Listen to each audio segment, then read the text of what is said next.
कहाँ से उठा क्वेश्चन है। हमको इतना तो याद आता नहीं है, एनसीईआरटी का ही क्वेश्चन है, बट उस लाइनों पे हम उतना गौर नहीं करते हैं, उतना ध्यान नहीं दिए होते हैं, तो फिर जिसकी वजह से हमको कन्फ्यूजन होता है। तो मैंने क्या किया है, एनसीईआरटी की लाइनों से क्वेश्चन निकाला है, और अब हम क्या करेंगे कि एनसीईआरटी को रिवाइज़ करेंगे। एक बार आप क्या करिएगा, पहले एनसीईआरटी को पढ़ लीजिएगा, उसके बाद इन क्वेश्चन को करिएगा, और फिर दोबारा से आप एनसीईआरटी को एक रीड कर लीजिएगा। इससे ये होगा कि आपको ये समझ में आ जाएगा कि एनसीईआरटी की कौन सी लाइन कितनी इंपॉर्टेंट आपके लिए है। चलिए शुरू करते हैं। आज हमारा पहला टॉपिक बायोलॉजिकल क्लासिफिकेशन। इसमें भी जो हमारा आज का टॉपिक है वो हमारा मोनेरा। सबसे पहला क्वेश्चन हमारे लिए क्या है, which one is the most abundant micro organism. कह रहा है कि सबसे ज़्यादा पाया जाने वाला माइक्रो ऑर्गेनिज्म कौन सा है। तो देखिए जाहिर सी बात है, ये फैक्चुअल क्वेश्चन है, ये सीधे एनसीईआरटी की लाइन से उठाया हुआ है। तो इसमें हमारा क्या हो जाएगा, बैक्टीरिया। बैक्टीरिया जो है वो सबसे ज़्यादा पाया जाने वाला माइक्रो ऑर्गेनिज्म है। देखिए एनसीईआरटी क्या लिखती है,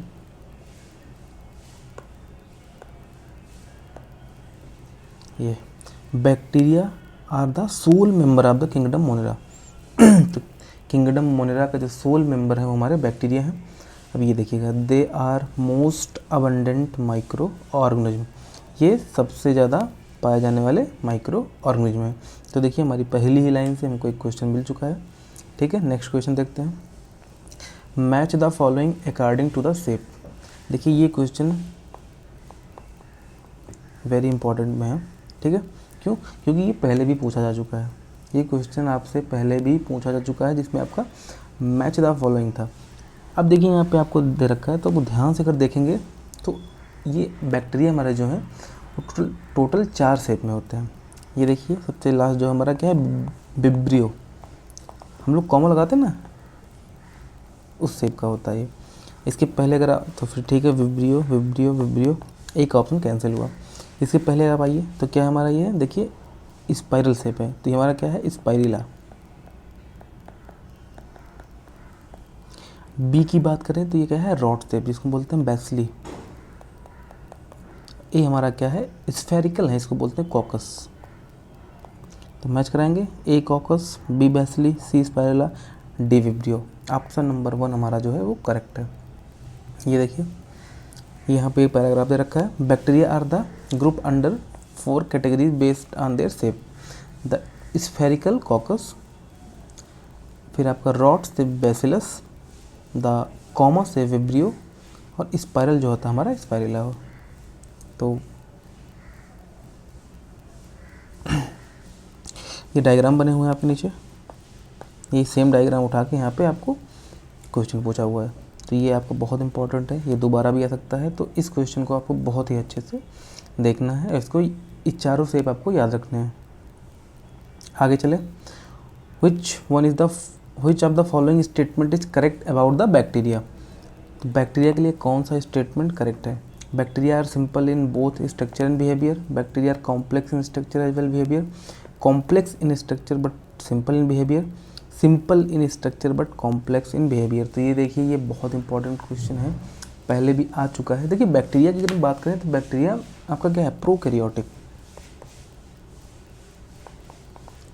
अब प्रोकैरियोटिक का जो स्ट्रक्चर होता है अगर हम कंपेयर करें यूकैरियोटिक से तो क्या होता है, सिंपल ही होगा। तो bacteria are simple in structure but complex in behaviour, पर उनका बिहेवियर बहुत कॉम्प्लेक्स होता है। क्यों, अभी आगे हम देखेंगे आर की बैक्टीरिया ऐसे ऐसे जगह पाए जाते हैं जहाँ पे लाइफ पॉसिबिलिटी भी नहीं है, डिफरेंट ऑर्गेनिज्म के अंदर डिजीज़ कॉज करते हैं। तो बहुत ही ज़्यादा क्या है, ये वर्साटाइल है, बहुत मतलब हर एक जगह आपको देखिए बहुत सारे डिजीज़ ऐसे हैं जो बैक्टीरियल डिजीज़ हैं। तो bacteria are simple in structure but complex in behaviour, option 4 correct है। इस लाइन को एज इट इज़ आपको याद करना है। ये देखिए, though the bacteria structure is very simple, they are very complex in behaviour. तो स्ट्रक्चर सिंपल है बट बिहेवियर बहुत ज़्यादा कॉम्प्लेक्स है। नेक्स्ट क्वेश्चन देखते हैं, which of the following organism show the most extensive metabolic diversity. अब ऐसा कौन सा ऑर्गेनिज्म है जो सबसे ज़्यादा मेटाबॉलिक डाइवर्सिटी शो करता है, तो इसका भी आंसर आपको क्या हो जाएगा, बैक्टीरिया। क्यों, अगर हम बैक्टीरिया की बात करें तो ये आपके ऑटोट्रॉफ भी हैं, आपके हेट्रोट्रॉफ भी हैं, ऑटोट्रॉफ में भी अगर आप देखेंगे तो chemo autotroph, photo autotroph, heterotroph में भी देखेंगे तो decomposers,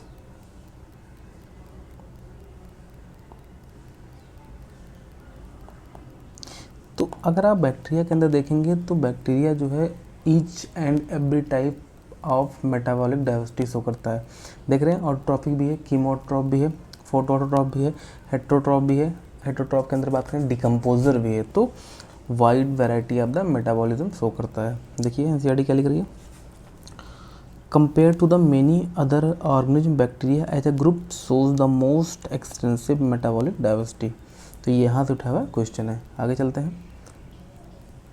most of the bacteria are, अब देखिए हमने कहा मेटाबॉलिक डाइवर्सिटी तो है, बट उसमें भी सबसे ज़्यादा क्या है, तो सबसे ज़्यादा क्या है, हेटरोट्रॉफ है।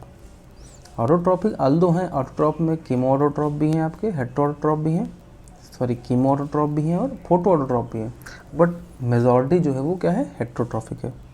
ठीक है, देखिए the vast majority of the bacteria are the heterotroph. ठीक है, तो यहाँ का क्वेश्चन उठाया हुआ है इस लाइन से। बाकी ऑटोट्रॉफी में क्या है, they synthesis their own food from inorganic substance, जिसमें से क्या होते हैं वो फोटो ऑटोट्रॉफिक भी सकते हैं और कीमो ऑटोट्रॉफिक भी सकते हैं। ठीक है, आगे चलते हैं। Which of the following organism following area are the condition would be favoured by the thermoacidophile. अब थर्मो एसिडोफाइल मतलब थर्मो में होता है हीट, एसिडोफाइल मतलब एसिडिक कंडीशन लविंग। तो ऐसे क्या होते हैं, थर्मो एसिडोफाइल कहाँ पे आते हैं, जहाँ हीट होगा और जहाँ एसिडिक नेचर होगा। तो hot sulphur spring is the correct one. यहाँ देख रहे हैं हॉट स्प्रिंग थर्मो एसिडोफाइल्स। आगे चलते हैं। विच इज़ नॉट करेक्ट, ये देखिए अब क्या होता है, एग्जामिनर कई बार पूछता है करेक्ट, कई बार पूछता है नॉट करेक्ट, तो इसको बहुत ही ध्यान से आपको देखना होगा। तो मिथेनोजन के बारे में बात हो रहा है। मिथेनोजन अगर अब यहाँ पे अगर हम बात करें, अगर आर्कीबैक्टीरिया से क्वेश्चन कभी आया है तो मोर देन 70% क्वेश्चन आपके मिथेनोजन पे होते हैं। तो मिथेनोजन के बारे में आपको बहुत अच्छे से आना चाहिए। They are the archaebacteria, exactly सही है। They live in the marshy area, exactly ये मार्शी एरिया में पाए जाते हैं और साथ ही साथ क्या होता है वहाँ पे मीथेन प्रोड्यूस करते हैं। Methane is their preferred carbon source, ये आपका गलत है। मीथेन उनका कार्बन सोर्स नहीं होता, मीथेन उनका क्या होता है, प्रोडक्ट होता है। They present in the gut of the several ruminant animal, ये भी सही है। तो करेक्ट ऑप्शन हमारा हो जाएगा थर्ड। देखिए ये देखिए सबसे पहले मार्शी एरिया में पाए जाते हैं मिथेनोजेंस। ठीक है, मिथेनोजेंस प्रेजेंट होते हैं गट ऑफ द रूमिनेंट में भी होते हैं और production of the methane biogas production करते हैं। ठीक है, आगे चलते हैं। An archaebacteria that live in the extremely salty condition, तो आपको अब ये तीनों अच्छे से पता होना चाहिए कि कौन से कहाँ पाए जाते हैं। तो पहला हमारा था क्या था, थर्मो एसिडोफाइल, ये कहाँ होते हैं, हॉट स्प्रिंग। मिथेनोजेंस कहाँ होते हैं, मार्शी एरिया में, और या फिर गट में, गट ऑफ रूमिनेंट। हेलोफाइल्स हमारे क्या होते हैं, हेलोफाइल्स हमारे क्या हैं, ये हमारे सॉल्ट लविंग हैं।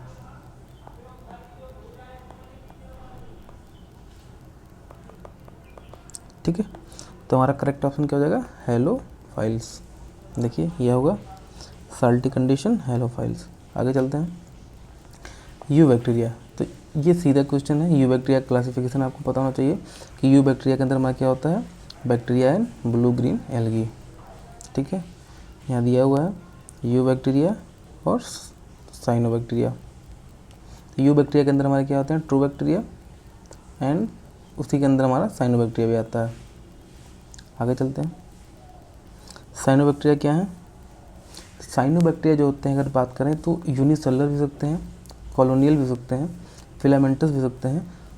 तो ये तीनों ऑप्शन करेक्ट है, बट फोर्थ मोर अप्रोप्रिएट हो जाएगा क्योंकि तीनों दे रखा है। यहाँ देखिए the cyanobacteria are unicellular, colonial and filamentous. ठीक है, अगला क्वेश्चन देखते हैं।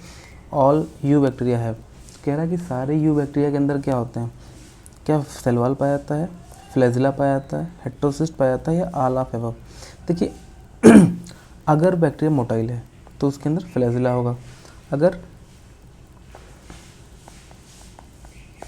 वो नाइट्रोजन फिक्सेशन कर रहा है तो उसके अंदर क्या होगा, हेटेरोसिस्ट होगा। बट सेल वॉल जो है वो हर एक बैक्टीरिया के अंदर पाया जाता है। देखिए they are the characterised by the presence of a rigid cell wall. तो सेल वॉल का पाया जाना एक क्या है, कैरेक्टर है किसकी, बैक्टीरिया का। आगे देखते हैं, some of the cyanobacteria can fix atmospheric nitrogen in the specialised cell called. इसको क्या बोलते हैं, हेटेरोसिस्ट बोलते हैं। पीछे हम देख के आए हैं, ये देखिए ये हमारा हेटेरोसिस्ट है। Some of these organism can fix atmospheric nitrogen in specialised cell called heterocyst. Example आपको याद होना चाहिए, nostoc and anabaena. The group of the organism oxidize various inorganic substances such as nitrate, nitrite and ammonia using the release energy for their ATP production। तो बात किसकी हो रही है, कीमो ऑटोट्रॉफिक।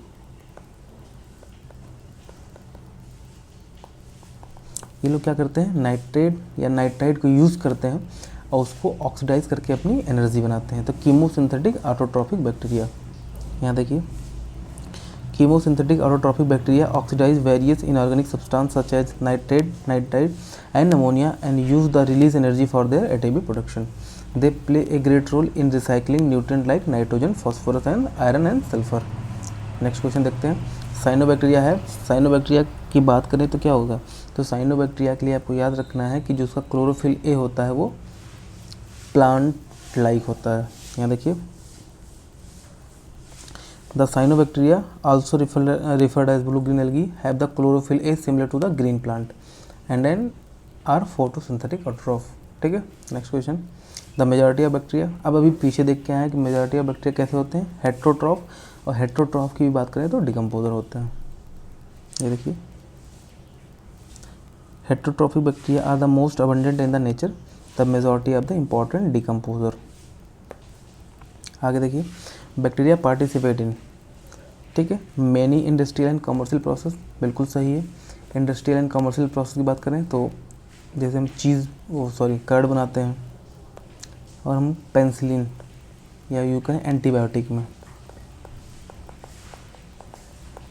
नाइट्रोजन फिक्सन करते ही हैं, डिजीज़ भी cause करते हैं, तो इसका क्या होगा, ऑल ऑफ एबव। ठीक है, देखिए कर्ड मेकिंग में, एंटीबायोटिक में, नाइट्रोजन फिक्सेशन में, और नेक्स्ट पेज पे दे रखा है कि आपके डिजीज़ कॉज भी करते हैं। अब इसमें पूछ रखा है कि कौन सा डिजीज़ है जो बैक्टीरिया कॉज करता है, कॉज नहीं करता एक्सेप्ट, तो कॉलरा बैक्टीरिया कॉज करता है, टिटनेस बैक्टीरिया कॉज करता है, और टाइफाइड भी बैक्टीरिया करता है। क्या होता है ये, सैल्मोना टाइफी करता है, और टिटनेस कौन करता है, Clostridium tetani. Cholera Vibrio cholerae. Flu की बात करें तो ये हमारा कौन करता है, फ्लू कॉज करता है हमारा वायरस। तो करेक्ट ऑप्शन क्या हो जाएगा, फर्स्ट। ये देखिए, बैक्टीरिया की बात करें तो cholera, typhoid, tetanus, citrus canker, ये चारों आपको एज इट इज़ याद होना चाहिए क्योंकि एनसीईआरटी में दे रखा है। आगे चलते हैं, सिट्रस कैंकर क्या है, बैक्टीरियल डिजीज़, पीछे भी देख के आ रहे हैं सिट्रस कैंकर। आगे चलते हैं, बैक्टीरिया रिप्रोड्यूस मेनली बाई, तो बैक्टीरिया मेनली कैसे रिप्रोड्यूस करता है, तो ये एनसीईआरटी में दे रखा है। ये सारे के सारे मेथड जो हैं इनमें से कोई एक सही होगा, जाहिर सी बात है। तो अगर बात करें तो बैक्टीरिया मेन प्रेफर करता है फिजन। ठीक है, यहाँ देखिए बहुत अच्छे से ले रखा है, ये पैराग्राफ आपके लिए बहुत इंपॉर्टेंट है। Bacteria reproduce mainly by the fission, sometime under unfavorable condition they produce spores, they are reproduced by a sort of sexual reproduction by adopting a primitive type of DNA transfer from one bacterium to the another। इसके बारे में आगे हम detail में पढ़ेंगे। तो mainly क्या होता है, फिजन, मेनली फिजन द्वारा ये रिप्रोडक्शन करता है, और अगर कंडीशन अनफेवरेबल है तो क्या बनता है, स्पोर प्रोड्यूस करता है। आगे चलते हैं, ये देखिए बहुत इंपॉर्टेंट क्वेश्चन है डायग्राम बेस। तो ए हमारा क्या है, सेल वॉल, बी हमारा क्या है, cell membrane,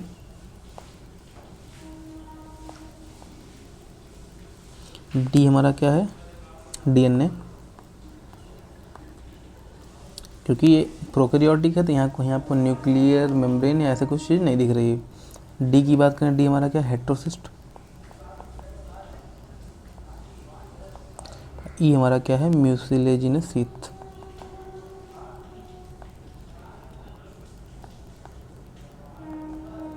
cell wall, cell membrane, DNA, heterocyst, mucilaginous sheath. Option B आपका करेक्ट है। ये आपका डायग्राम एनसीईआरटी से उठाया हुआ है। आगे चलते हैं। Question number 21, which of the following statement is correct. तो इस टाइप के क्वेश्चन अभी रिसेंटली बहुत ज़्यादा आ रहे हैं, तो देखते हैं। Mycoplasma has no cell wall, exactly ये ऑप्शन आपका सही है। Mycoplasma is the smallest living organism, ये भी सही है। Mycoplasma can not survive without oxygen, ये गलत है। माइकोप्लाज्मा ऑक्सीजन के विदाउट सर्वाइव कर सकते हैं। पैथोजन होते हैं, ये भी सही है। True sexuality is not found bacteria, ये भी सही है। ये sort of sexual reproduction by adapting a primitive DNA transfer from one bacterium to the other, तो आपका ये भी सही है। तो करेक्ट पूछ रखा है, तो फर्स्ट, सेकंड, थर्ड गलत है, फोर्थ, फिफ्थ एंड सिक्स, तो option number C is the correct one. तो ये हमारा देखिए पूरा यहाँ से लेके इतने में का पैराग्राफ उठा के हमारा एक क्वेश्चन बना दिया गया। तो ये पैराग्राफ देख चुके हैं, अब यहाँ देखते हैं। The mycoplasma are organism that completely lack a cell wall, पहला बात। They are the smallest living cell known, ये भी सही है। And can survive without oxygen. Many mycoplasma are pathogenic in the animal and plant, ठीक है। तो अगर आप देख रहे होंगे तो सिर्फ 1.5 या 2 पेज से अंदर हमने क्या 21 या 22 क्वेश्चन हमने एनसीईआरटी से निकाल लिए हैं। तो इस तरीके से अगला टॉपिक हमारा रहेगा प्रोटिस्टा, जिसके अंदर क्लासिफिकेशंस हैं, तो और अच्छे अच्छे क्वेश्चन आपको मिलेंगे।